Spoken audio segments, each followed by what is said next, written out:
AI is a term used everywhere by everybody and every company in today's world. But how does AI actually work? Let's try to break down the core concepts of this fascinating technology in today's lesson. We'll go from algorithms to data to ethical questions. We'll explore all the essentials. Starting with, what is AI? AI refers to the ability of machines to mimic human intelligence. It's about creating systems that can solve problems, learn from experience, and perform tasks that would typically require human effort. Examples include voice assistants like Siri, recommendation systems like Netflix, and even self-driving cars. Now, let's talk about the building blocks for AI, starting with algorithms, which are like the recipes for AI. At its core, AI relies on algorithms. Algorithms can be seen as a recipe, a set of instructions a machine follows to solve a problem.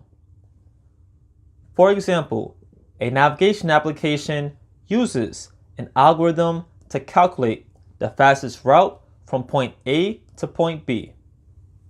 There are many different types of algorithms.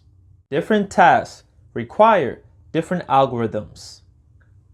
Some focus on recognizing patterns, while others focus on predictions or decision making.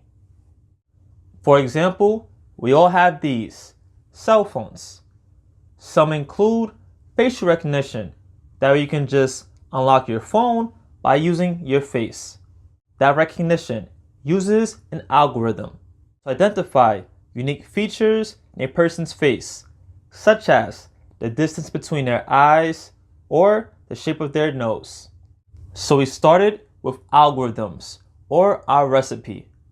Now let's talk about data, which is the fuel for our AI. By themselves, algorithms can't do anything. They need data.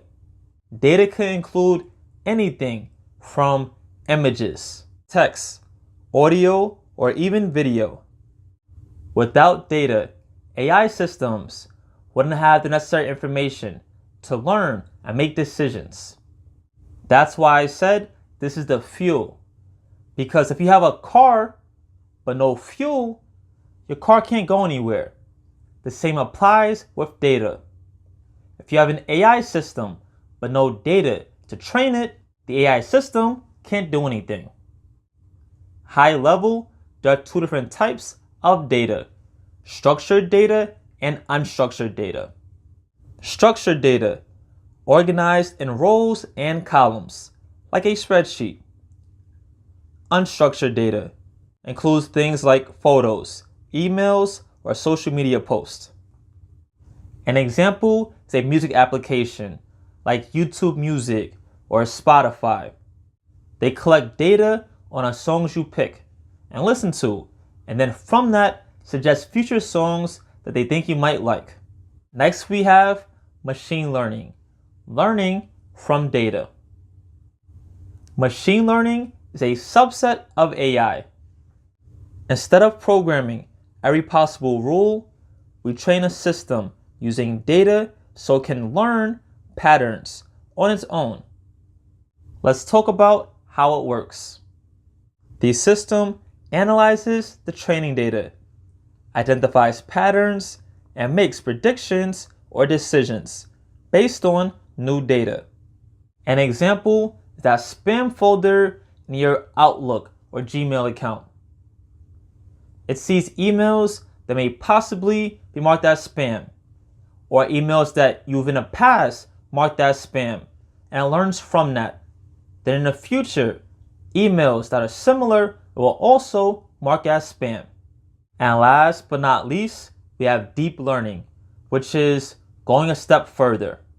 Deep learning is an advanced form of machine learning that uses structures called neural networks, inspired by the human brain works.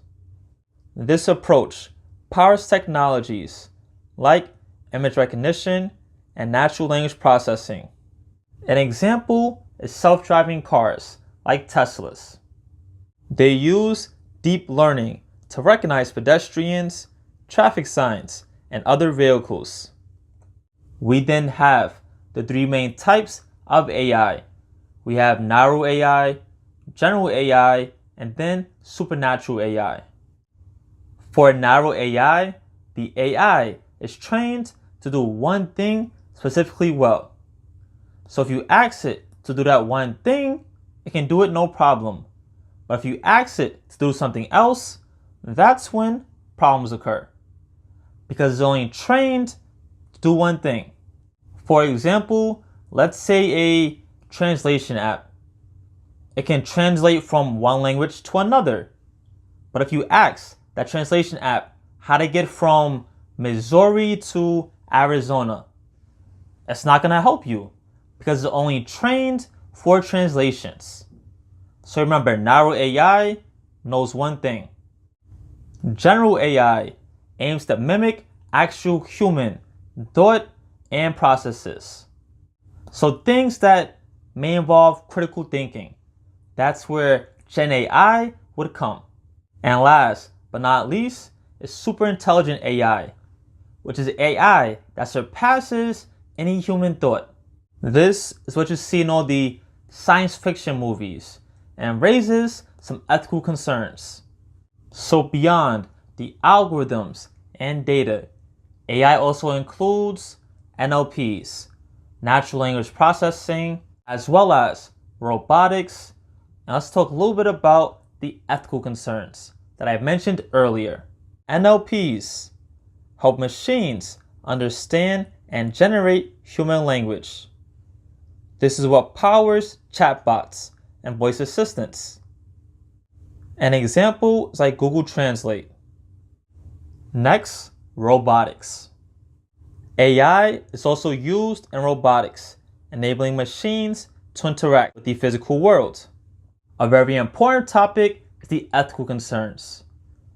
Yes, AI comes with a lot of great advantages, but it also comes with some challenges. Biased. AI systems can be biased if training data is unbalanced. Remember, AI is used training data to make future decisions. So if you train it on biased information, there's a chance that it'll make biased decisions in the future. Garbage data in, garbage data out. Computer Science 101. Privacy. Collecting and using large amounts of data raises privacy concerns. Remember, you have to train it on some data. If you're training it on people's personal information, that's an invasion of privacy. And this is the one that scares people the most, the impact on jobs. My theory is AI won't replace you or your job, but you'll get replaced by somebody using AI to make your job more efficient. So be that person. Don't be scared of AI. Figure out ways to make your current job more efficient by using it. And now, why is AI even important? AI helps us solve problems that may be too complex for regular programming, such as healthcare. You can diagnose disease faster. Environment. Predict natural disasters. And education. You can personalize learning applications to adapt to different students' needs. I know AI can sound very complex, especially if you're not technical. But in short, it's just algorithms or recipe and data or fuel being used for these recipes to output predictions and other things of that nature. And you train these AI models so they become more efficient, more reliant, and so on to help your day-to-day lives.